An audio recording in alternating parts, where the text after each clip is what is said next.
industrialization, empowering SMEs in Africa and Indonesia for sustainable growth.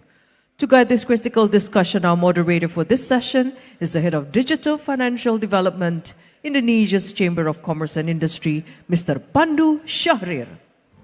And may we invite together to come up to the stage the speakers, Minister of Women Affairs, Community, Small and Medium Enterprises Development Zimbabwe, Her Excellency Monica Mutsvangwa, Minister of Knowledge Economy Startups and Micro Enterprises Algeria, His Excellency Yassin El Mahdi Owalid, Managing Director, Indonesia Exim Bank, Mr. Wahyu P. Wibowo, Minister of Trade and Industry Rwanda, His Excellency Prudence Sebahizi, Chairman of Indonesia Employers Association APindo, Ms. Shinta W. Kamdani, Professor Emerging Market Program Dyson School, Cornell University, Professor Iwan Jaya Aziz. May we have everyone on stage, please? And ladies and gentlemen, let's give a round of applause to welcome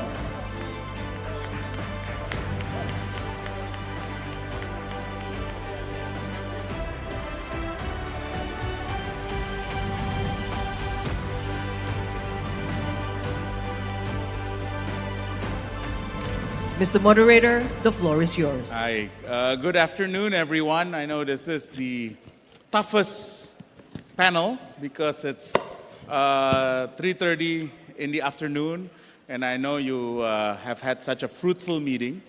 First, before we begin, I want to thank the Ministry of Foreign Affairs for hosting this occasion.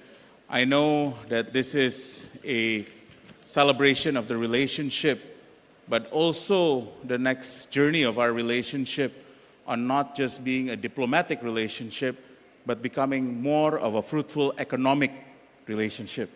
And I know each one of you have served in a variety of panels, so I want to make today more energetic. And I've had the pleasure to see some of you beforehand to have a short discussion.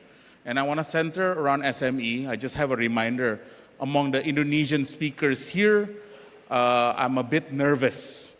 One of them, the lady on the far left, is my current boss. She's the chairwoman of APindo, which is one of the largest business organizations which I serve under her. But more importantly, next to me is the leading Indonesian economist who's a very close friend of my late father and a good friend of my mother. So I cannot say anything too naughty and ask him anything hard. So that's why there is a special relationship on this, and I want to make sure that whatever 1 hour we spend together will be fruitful. So why don't I begin the way I will do it from you, Pa Iwan, Professor Iwan, and then I will go down the list. And maybe I'll ask a question, but maybe perhaps a minute or two of the answer, Pa, given that everyone here are leading experts in their field. So, Pa Iwan, perhaps you can share one of the topic today is about the growth of SMEs and how can SMEs collaborate more on the global south. Perhaps just big picture, Pa, to set today's discussion. What is your view, and perhaps you can share to all of us. Thank you. Thank you, Pandu. Let me first thanks the MOFA for inviting me to this very, very important event to celebrate the 69th year of the collaboration between Africa and Asia in general, in particular with Indonesia. So, 1 minute answer to that is that I think in the future, the more important is not so much how to create job with regards to the SME, but it's more on how to raise the productivity of SME. And I notice, I look at the data, and this is happening both in Asia as well as in Africa, because the so-called structural change that has been traditionally featured by the reallocations of labor from low productive agriculture to industrial sector, it's not happening. In fact, it happens only up to early 2000s or even late 1990s. Since then, most of the reallocations are moving towards services sector.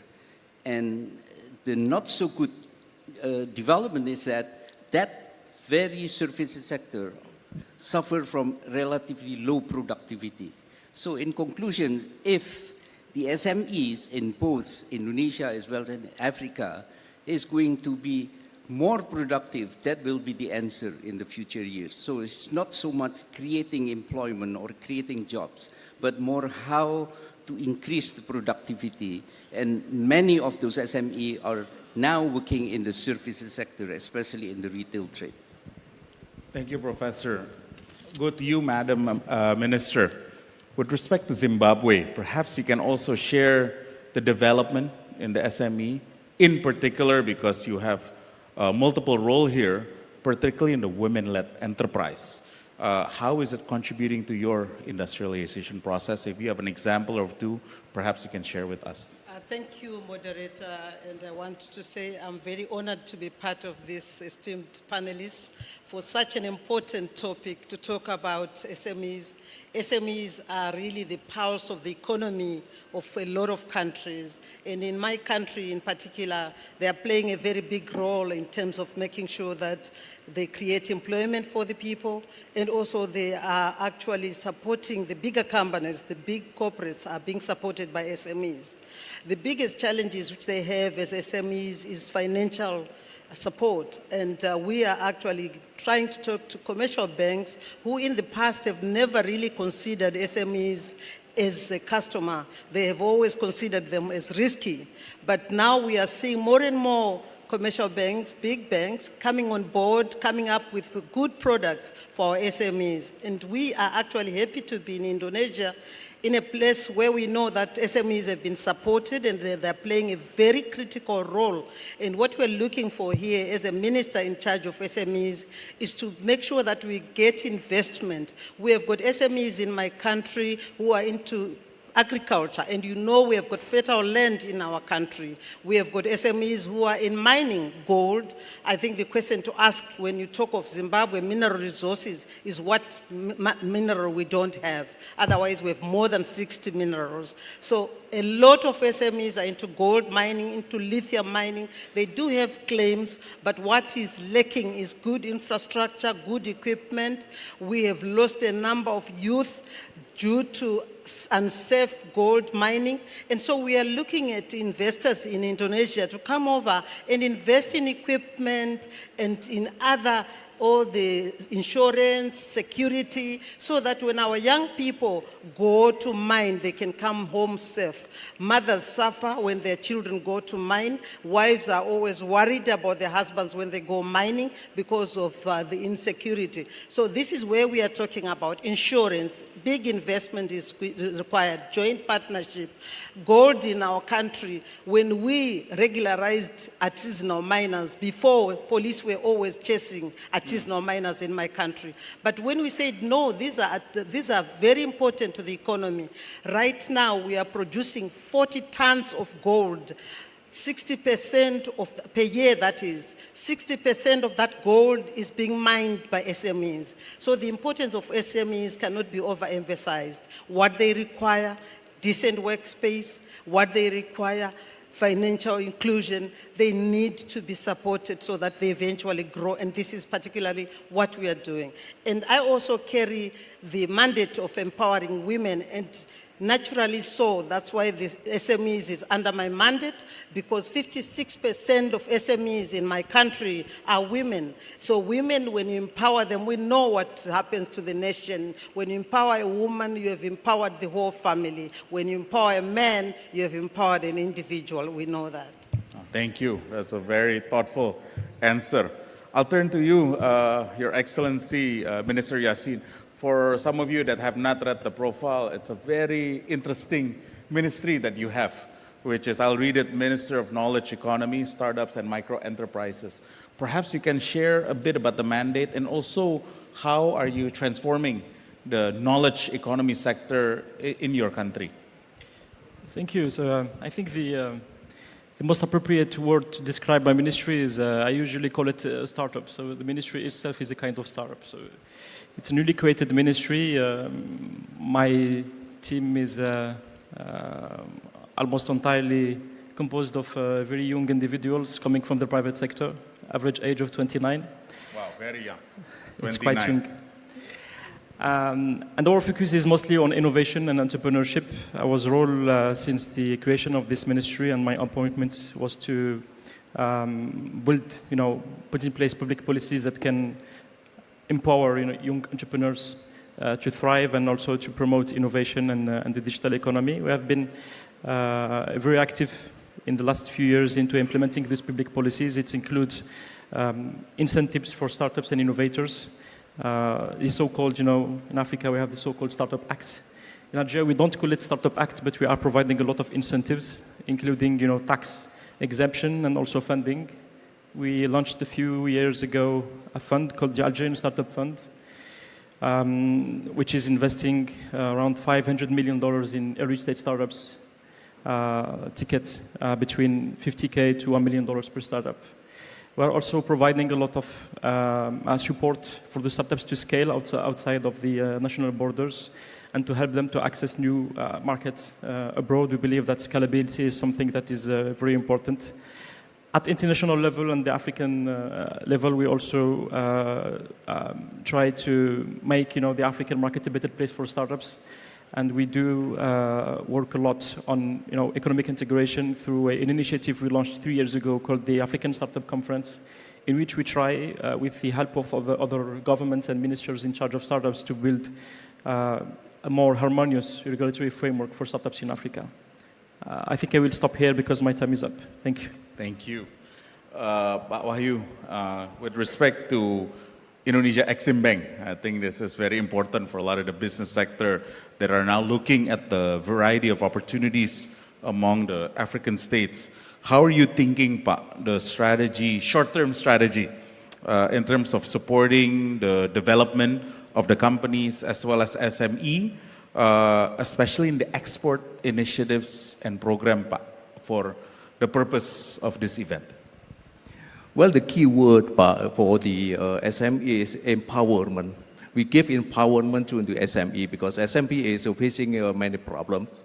First is about the continuity of the product, the quality of the product, the quantity of the product, and the consistency. Because sometimes, the SME, once they got the order, a big number, they are not ready. They are not ready yet. So that's why empowerment is very important. So what we do at Indonesian-Exim Bank is according to the law number 2, 2009, basically we give financing for exporters. Number 2, we give a guarantee. Number 3, insurance. And number 4 is advisory. The number 4 advisory is mostly for the SME. Even though we also, in terms of financing, we finance also SME as well as big corporation. And as I said, that empowerment is the key for that. So we have a program, so what we call a CPNE, what we call is a coaching program for new exporters. It's basically we coach the SME and open up the market using the marketing hand holding, so that we arrange event, we arrange trade expo, we arrange many things to make sure that the SME will meet the buyers from Africa, from Europe, from Australia, from US. And when I see the numbers, actually, there are more and more SME, they're doing a business to Africa. And I can say that in our portfolio, we have 16% of our debtors. They do business to Africa. They export to 49 countries in Africa. And I think the number, when I see the trend from year to year, is going to increase. So I think this is very, very positive. But again, the key word is the empowerment. And we also build what we call is Desa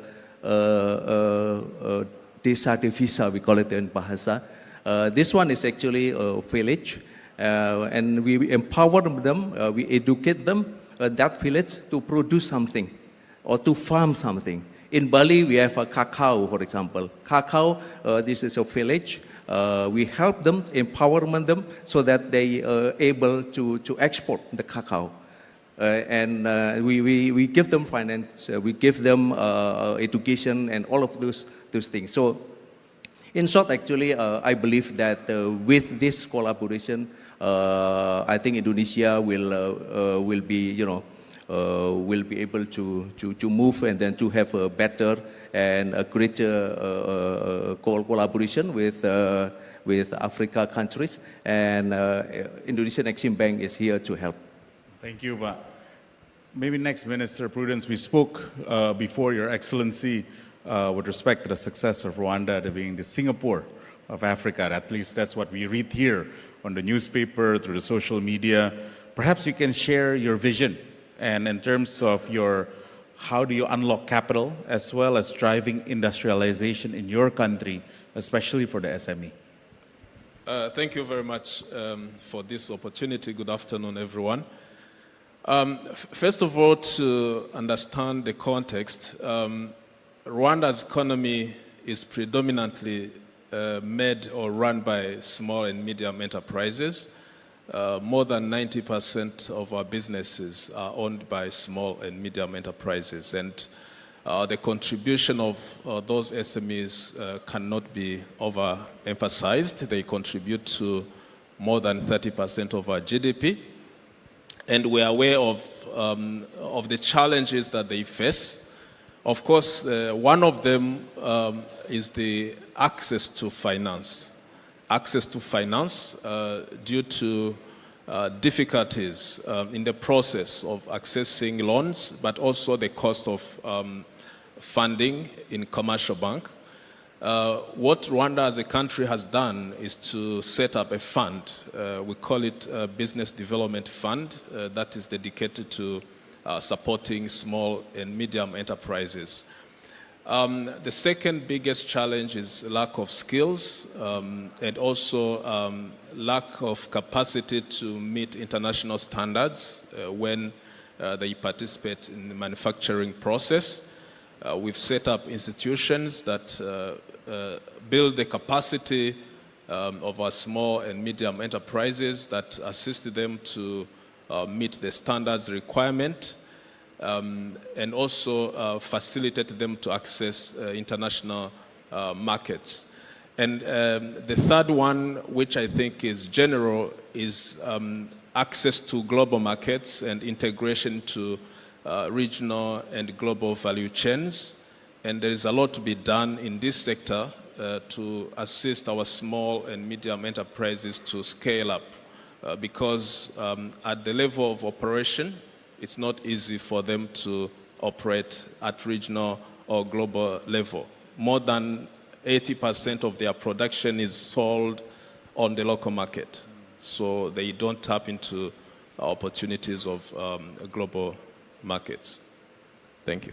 Thank you. This is actually a very good theme that is each of the ministers have been speaking with respect to access to capital, productivity, as also mentioned by the professor, and obviously the challenges faced in terms of human capital in each of the respective country. Now I turn to Bushinta, who is my boss. In Apindo, for those that don't know, historically Apindo has focused a lot on labor and human capital issue, and how do you make the human capital competitiveness in Indonesia to be up to the global standard. Right, Bushinta? Am I? Okay. So, Ibu, perhaps from Indonesia's case, perhaps you can share your vision during your leadership and in the next 5 years. Where do you see the challenges and the opportunity with respect to the labor situation or the human capital situation in Indonesia? Yes. First of all, thank you very much for this opportunity to share the Indonesian story. But I think I have to also applaud the Foreign Ministry that has specifically addressed the SMEs in this panel. Because as you've seen, SME is a big part for both economies in African countries as well as Indonesia.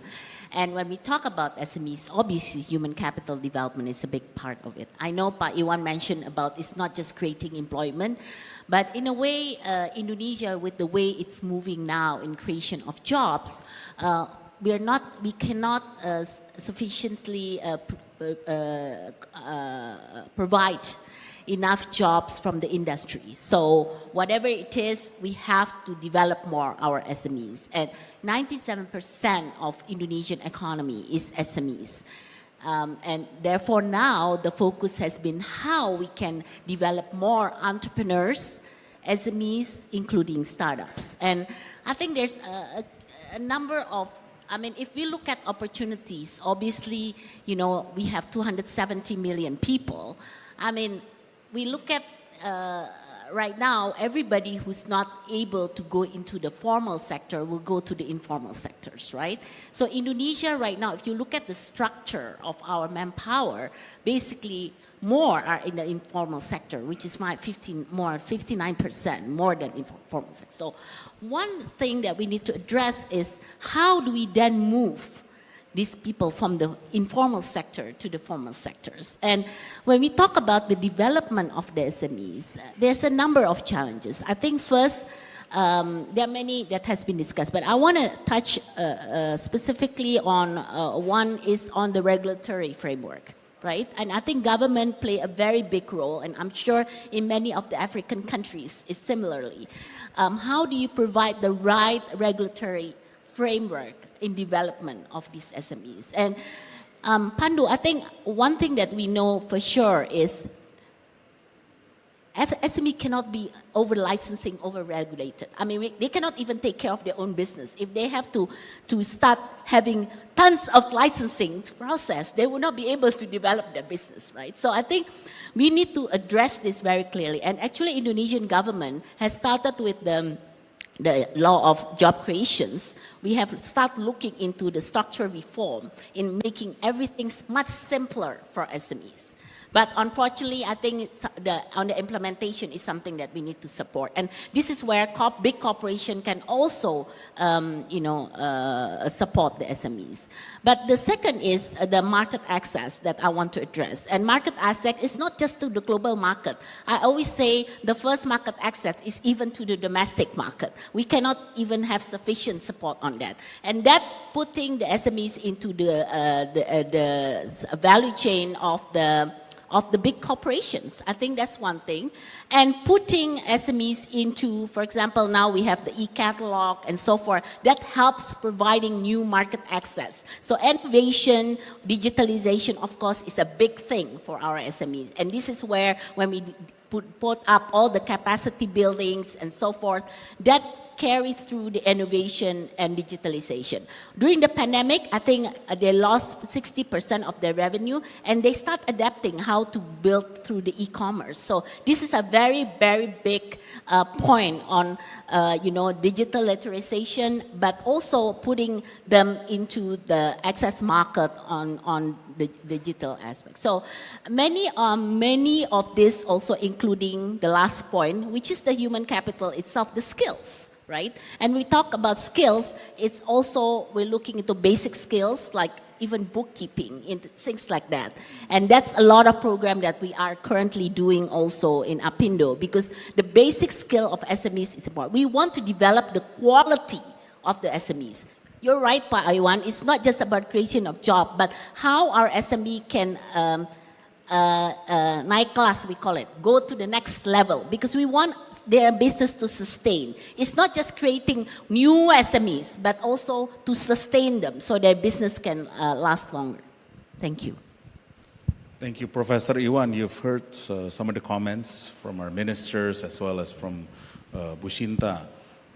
I guess short term, but what do you think are the key strategies that all of us can do today to face these challenges that perhaps you can share with us? Yeah, this is like any other development issues. So when we're talking about MSME, by the way, I'm not using SME but MSME because majority are the first M, which is micro basically. Take for example in Indonesia, 99% of business establishments are MSME. But out of that 99%, 99% are micro. So overall, if you put it together, 99 by 99, it's about 98% of the business establishment are micro. So this is the reasons why the concern should be yes, of course, creating job, but create productive job. And here is the reason. Because if I look at the trend of the growth of productivity in many developing countries, the growth has been declining. I'm not talking about the level. I'm talking about the growth has been declining. So the challenge is how to reverse that trend. And the fact that majority of the employment, because we are talking about human here, right? We are concerned about raising the standard of living, not about maximizing GDP, maximizing investment, but raising the standard of living of the majority. And majority of them are moving towards manufacturing and services. The problem is that dualism. Within the manufacturing sector, you have high capital incentive, high technology use, but majority of them are MSME. Productivity are low. Services, the same thing. In this country, 87% of the services sector employment are MSME. And again, they are low productivity. So I'm glad to hear about the plan that Apindo and other government has been trying to really improve, not just creating job, but creating productive job. That is the future of the country. And as I said, I'm just reading about the case of Africa. I'm not expert on Africa, but I've been reading about it. Similar challenge, how to increase the productivity. Why productivity is important? Because we don't want to just improve the current or short-term conditions. We want to make sure that everything that we are doing will be sustainable. The only indicator for sustainability is you improve the productivity. So that's the reasons why I really emphasize the importance for increasing the productivity of MSME. They are the largest players in terms of the number of people, and they are unfortunately still having low productivity. Following up on that, Madam Minister, talking about productivity, how are you using the leverage? Because I think some of the speakers have touched a bit on technology. How are you thinking about technology to help drive growth and productivity among the SME sector in your country? Thank you, moderator, and once again, thank you to the audience. I must say, technology, everybody has embraced it in our country. Digital rights have become rights, like human rights. And as such, we as a ministry, as government, we have actually taken it upon ourselves to train people. It's not just a matter of availing financial assistance, but technical assistance to train our SMEs, digital skills will make them sustainable. We saw that during COVID-19, many SMEs who were able to do e-commerce, e-market, they survived. But those companies who were not able to use digital skills, they actually died. And I want to say also, as I said, SMEs are akin to economic blood transfusion arteries and veins for any economic development of any country. And in my country, we have taken it upon ourselves that it's not just about government supporting SMEs, but it's both government, civil society, private sector. We are working together to make sure that we come up with the interventions which SMEs need. Workspace. When we look at local authorities, it is important to avail land to small and medium enterprises so that at least they can put their money for building infrastructure. Because when that happens, local authorities can actually collect revenue. When that happens, the Ministry of Treasury can collect revenue. So it's a win-win situation. Also, the government is actually facilitating establishment of innovation hubs, because we don't want to continue to bring students, churn out a lot of students out of university who are job seekers, but we want job creators, and that has helped a lot. And she said it clearly that it is about supporting them so that they grow. We do not want the SMEs to continue to remain as SMEs, but to make them grow so that they become big corporate companies. A formal economy is all what we intend to get to, but that needs support. And I'm happy to say in my country, the government is working very closely with private sector, which was never the case before. And the private sector, even the banks, they are realizing that if they leave out SMEs, they do that at their own peril, because that's where the money is. So we are happy to be moving and continue to support SMEs. Thank you, Madam Minister. That's fantastic in terms of the support, especially the vision of growing them to become big corporation. Mr. Minister, we spoke about this before a little bit, and I think I wanted to touch on this because where your country is located is so close to a developed country, meaning Western Europe. And there's always a discussion, and I think topical today, about the movement of human capital. Some call it brain drain, some call it brain gain. So what's your view of having more brain gain for your country and your vision in the next few years? Definitely the topic of brain drain, I think it should be on the top of our agendas because we cannot consider to have a sustainable development in our continent in Africa without addressing this issue of brain drain. As you mentioned, Algeria has been suffering from brain drain for decades for many reasons. One of them is the fact that we are very close to Europe, but other reasons include the fact that we do also produce every year high-quality engineers and people that tend to speak at least 3 languages. So it's kind of easy for them to go abroad. With the startups, I think one of the other KPIs that we should really think of is that startups are also creating a competitive environment that is encouraging people to stay in their country and other talented people to go back to the country to create jobs and wealth and what we call brain gain. I was talking earlier about startups, but SMEs in general in Algeria, we have been putting in place public policies to empower SMEs and to encourage people to create enterprises. And we have been putting a lot of money on the table. Under the umbrella of our ministry, we have, for example, an agency that gave about 20 billion of zero guarantee and interest-free loans for micro-enterprises in the last 20 years.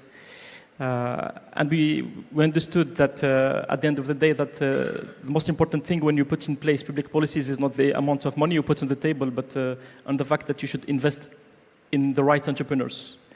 And also the fact that talented people should create companies and not job seekers. So there were, in the last few years, a paradigm shift in Algeria, and that's why we are moving from public policies that basically tried to address the unemployment problems by creating companies to public policies that try to encourage talented people, engineers, to create startups and to create companies that at the end of the day will help us to move from a resource-based economy to a knowledge-based economy. That's actually very good, Minister. In Indonesia, the last 10 years, we've been receiving a lot of brain gain because of the growth of startup, the excitement of startup. And what's interesting, the generation that entered the workforce 10 years ago have now chosen to go to startup or build a business rather than go to established company. So it's really a big shift in mindset. So I applaud you for pushing that because Indonesia has been a positive case of how the young now are willing to take risks rather than scared of making mistakes. So that's something that I think has been, at least a generation after me, has been adopting and embracing.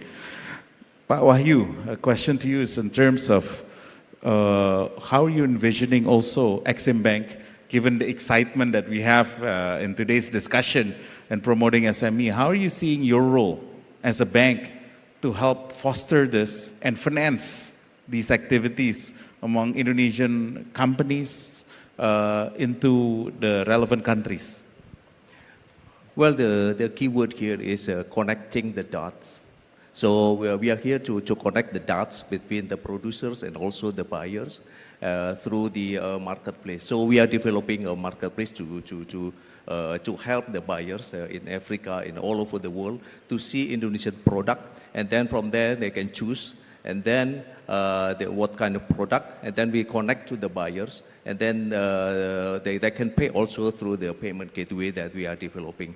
So hopefully we can launch quite soon about that. But talking about the people, about the human resources, about productivity, like what Professor Iwan said, There has been a discussion among the HR professionals recently about artificial intelligence. Will artificial intelligence replace the human resources? Will the technology will replace? What happened is now is there are some shifting of jobs. There are jobs that can be done even better by ChatGPT, by other artificial intelligence that can just do it like that. And when is the human intervention about that? What is going to be in our employment? Of course, the 90% or 80% of our employment is basically SME, but will SME will be shifting from the, quote unquote, just physical work into the brain, into the more sophisticated work. So that's the challenge that we are facing also. So I think the role of us here in this room and also in Indonesian Exim Bank is actually first to define what kind of things that we can help the local producers, the local people in Indonesia to connect to other people using not only just more traditional things but moving toward more technology. Thank you. Thank you. Your Excellency, you introduced at great length your vision with respect to your country. Perhaps you can share short-term the key challenges the small medium enterprise are facing today, and how's your government trying to address those issues? Let me come back to the issue of technology, because globally we are facing two mega trends. If not looked at carefully, our SMEs are going to be kicked out of the market. One of them is the fourth industrial revolution. The second one is what we call green revolution. The biggest challenge which I see that our small and medium enterprises are going to face is the lack of skills and how to quickly adapt to the quickly changing global environment. And there are two ways of addressing those challenges. Of course, one of those being building the capacity through training programs. But I think most importantly, as I said, our countries are made of more than 90% of SMEs in the business. And when you look at the nature of our economies, services contributing more than 60%, agriculture closer to 40%, and then you have a small portion of industry in manufacturing. So the only way you can allow our small and medium enterprises to access global technology is by attracting investors. Big companies that will come and invest in our countries and share technology to our small and medium enterprises, and also allow them to grow. This morning, when my president was addressing the high-level session, he invited Indonesian businesses to come to Rwanda, and you have said it, Rwanda is the Singapore of Africa. We have created the business environment for everyone, not only for small and medium enterprises, but also for big investors. And I think one of the strategies that we have to adopt is to bring in bigger investors with new technologies, so that our small and medium enterprise can learn by doing. They can get vertically integrated into the value chains with the local big companies. So I think that's the third strategy I would like to add, in addition to financing and building the capacity. Thank you. Thank you, Minister. That's actually quite comprehensive. And this is something also I would like to ask Bushinta, given your previous comment as well with respect to the job creation law and the challenges that are faced by the existing human capital that we have. where do you see Apindo, I think, play a role in the upskilling of human capital and also fulfilling the need? And I think that's one of the things that's been pushed by our current president and obviously the president-elect on the theme of energy transition, the digital infrastructure, and the technology. Those are both challenges and opportunities. How are you thinking that Apindo can play a role in that? Yeah, first of all, I think what we are trying to do in Apindo, because we encompasses our membership all businesses from big to small, medium enterprises. And actually, Apindo started with the big businesses, but we realized at the end of the day, we can't be just an organization of big businesses. So the small, medium enterprises has to be part of it. Now, one thing for sure is, at least what we are doing right now is working with the next government, because it's important when every 5 years election times comes. Of course, new government will come up also with new policies, right? So first and foremost, what Apindo is doing is we always prepare every 5 years a roadmap, economic roadmap, that we presented to the next government. So what does this consist? You know, there's a lot of analysis, economists, you know, doing, but I think what's important is inputs from the businesses. Because at the end of the day, we are the one on the ground that actually doing the economic activities. So what we prepare is we did a survey of over 2,000 companies, but it's not just regular survey of, it's a really in-depth survey. So our roadmap consists of inputs, policy recommendations from sectoral and cross-sectoral. And this includes which policy has worked, which needs to be improved, you know, very, very detailed. And then we had a very intensive discussion with the President-elect economic team. This is very, very important. We don't want government to reinvent the wheel. What's good, we want to continue. What's still not work out, we need to improve.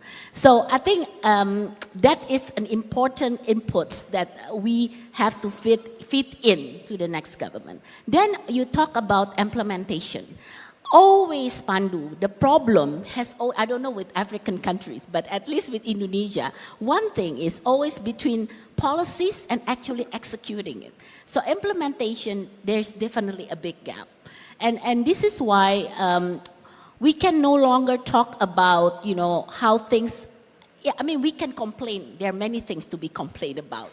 But at the end of the day, what businesses needs to provide is also solutions. And when we talk about solution, it's very, very specific solution on, you know, for example, when we talk about licensing, you know, we have now the one single sufficient licensing, which is supposed to integrate all that online, which is very, very good. But why? There's still issues in the implementation. So this is all connected also with the ease of doing business and so forth. But it's not about just productivity, but also about the high-cost economy that we need to address. So many of these inputs are incorporated. Then we look at, you know, specifically issues on how they get in implementation, which, you know, ministries that we provide input, how the nomenclature can rise, but also a unit that can really address a lot of the debottlenecking issues. And I think this is something very concrete that needs to be addressed by the government together with the businesses. So we are all about collective action and collaboration, because at the end of the day, government cannot do it alone, businesses cannot do it alone, civil society definitely can't do it. So how this collaborating aspect can work with specific concrete solution that needs to be addressed. And that's where Apindo comes in with specific programs that is addressing this. And I want to just end by saying that what is important is also we can't work on a silo. Many times we work, even businesses, we work on silos. The big businesses say this, small, medium enterprises say. So we need to somehow find a way of conclusion on how we can all work together and come up with the best solutions. Thank you. Thank you, Ibu. That's why she's my chairwoman She is very passionate in addressing our government, and I think most of us follow your lead, Ibu. And I think the key point there is execution. And how do we execute that vision? We are now about 75% in. This will be my last set of questions. Thank you. Everyone seems so excited listening to all of us here. But maybe what I will do, I will ask Pak Iwan maybe to set the hope, because this is really the first set where we're talking all mainly economic issues and trade issues of how can we work together. The way I see it, as though we're establishing the friendship. From the friendship, then we build the trust, and from that trust, we build a stronger bond together. Pak Iwan, perhaps you can advise us as well in terms of the policies. How can policies help us make closer, especially in terms of economic ties, Pak? Thank you. It so happened that the last 3 years I've been asked by the Indonesian institutions, in particular the central bank, to study the role of the MSME. And, I found that usually the case is the problem is clear, the solution is not. But here, I noticed the problem is clear, solution is also clear, the implementation is not. So I cannot agree more with what Apindo mentioned about the importance of implementation. And during the last 3 years, I noticed that I'm not saying the only one, but one of the reasons, I think, there is non-aligned kind of policies and the prevailing social capital. This is the reasons why my recent book, as a report, the last 3 years study is that Listen and Design. That's the title of my book. Because by listening to the MSME, and by the way, Indonesia is very unique. We are the largest archipelago. It's so, there are already long list of problems faced by MSME. But MSME in Indonesia, especially on the eastern part of the country, they have multiple problems. You just multiply any problems faced by MSME because of the transportation, because of logistics. We have 16,000 islands. So when I talk to these people, they really need to be paid attention in terms of what they do 24 hours a day. This is what I call social capital, for the lack of better term. So by listening to them, I notice, and this is not theoretical, I notice there are cases which work very successfully when the policy was designed based on the conversations with them, and this is what I call the prevailing social capital. So implementation is absolutely number one. I cannot agree more with what Apino mentioned. And, working not in a silo and so on. Now, last point, if I would like to mention is about the financial access, because I noticed that in this session we're supposed to talk about financial access. One of the things that is often neglected is that there are two parts of the financial access. One is easy access to get the financing, which is true. Globally, all MSME requires more, and we need to help them. But there's another part, and that is the repayment capacity. The major reasons why banking are less, or I should say more reluctant to allocate credit to the MSME because of the risk. So if the financial access program is to be successful, it has to be accompanied by the other set of policies or intervention which will help the repayment capacity of the MSME. For example, mentoring, because you cannot just give credits without being mentoring, because many of these, as I said, 98% of them are micro. They need a lot of mentoring. Again, I saw with my own eyes a successful cases of MSME which get the credits from either bank or non-bank institution. But who are these successful cases? These are micro enterprises that has received the fund but also being mentored.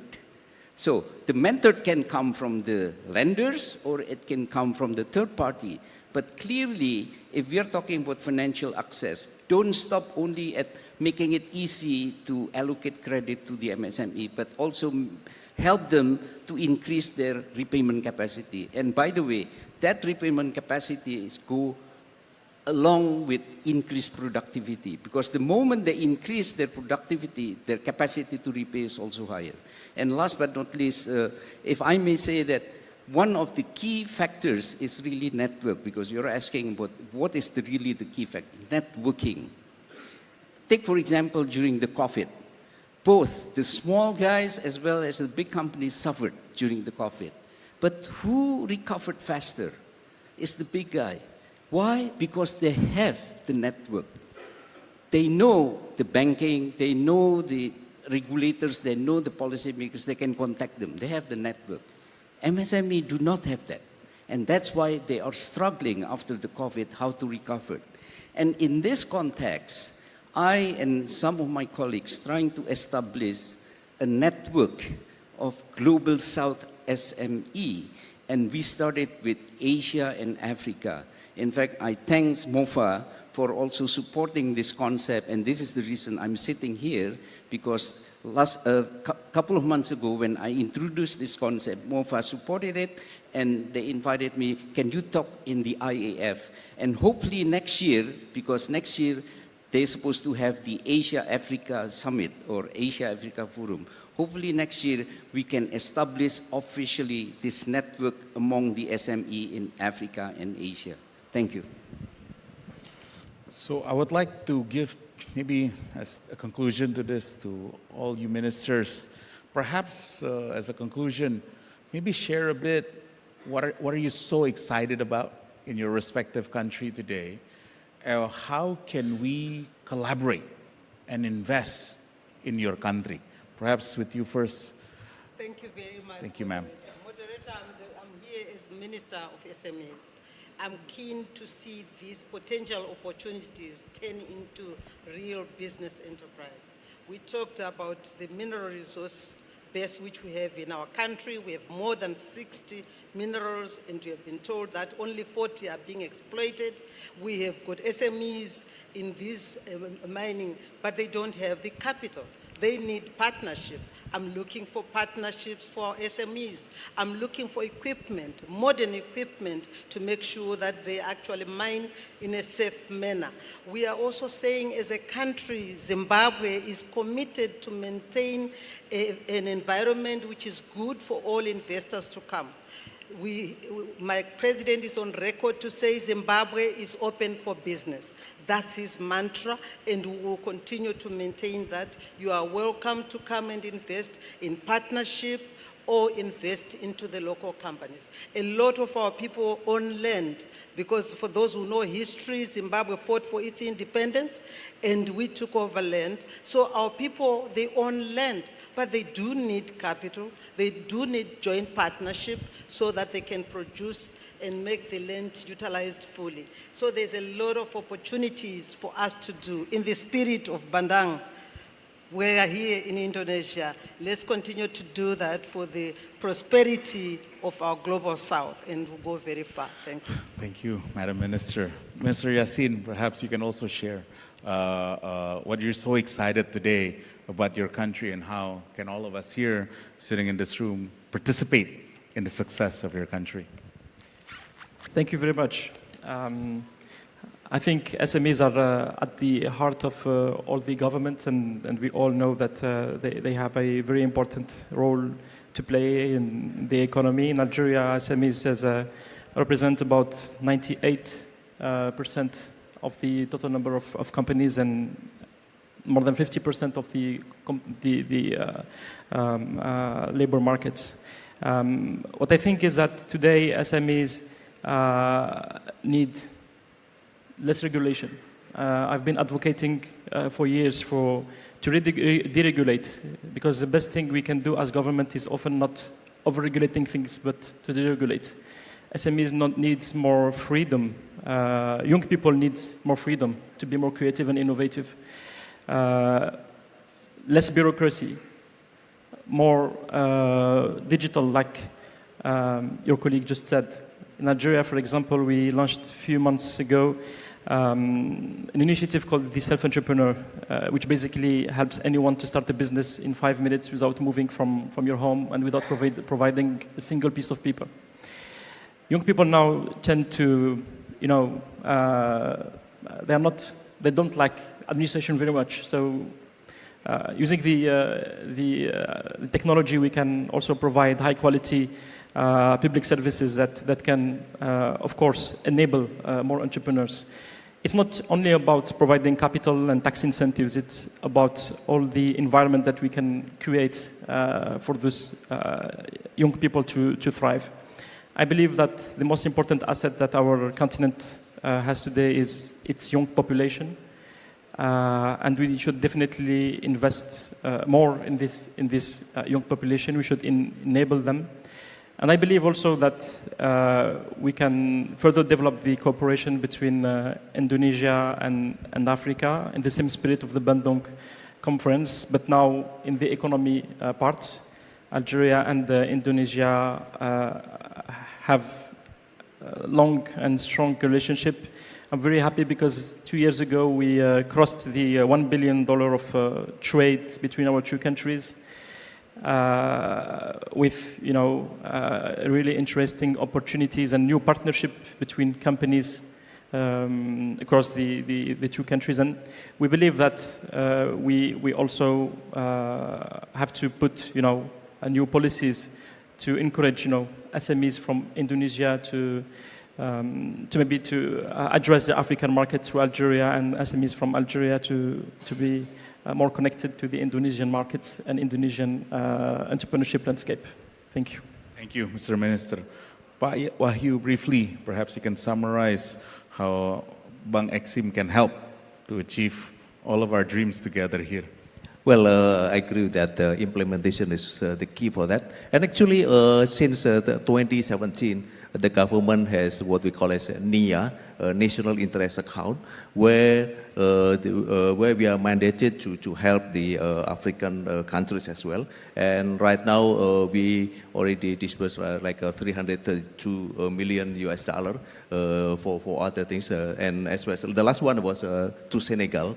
We financed the purchase of aircraft from Dirgantara Indonesia to Senegal. So those kind of things that I think will be to continue.